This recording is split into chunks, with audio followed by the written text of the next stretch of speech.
high drama in D.C., and the fallout is already being felt. The House of Representatives says it has a new plan to open the government and extend the country's debt limit. The Senate says it'll wait and see. And while all this is going on, ratings agency Fitch put the United States AAA credit rating on negative watch. What that means is the sterling rating is under review for a possible downgrade. John Harwood joins us now from Washington with the latest on the negotiations in Congress. So, John, where do things stand right now? What a day. It's a crazy day. We thought we had a a Republican-Democratic agreement within the Senate that was going to become the basis for the final solution. Pass the Senate, go to the House would take it. But the House caucus had a meeting this morning. Hardliners told John Boehner they wanted to put a different plan on the floor.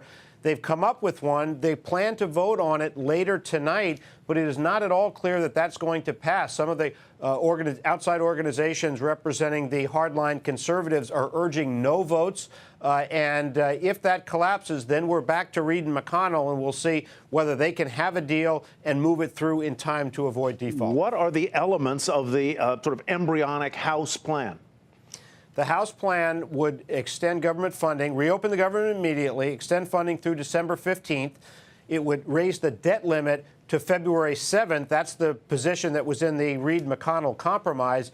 But it would also have some provisions that Democrats could not accept. It would bar the Treasury Secretary from using what we call extraordinary measures to extend the debt ceiling by juggling accounts, essentially, when Congress has not raised the debt limit. This is something that every Treasury Secretary does, though there's no way the White House could accept that provision.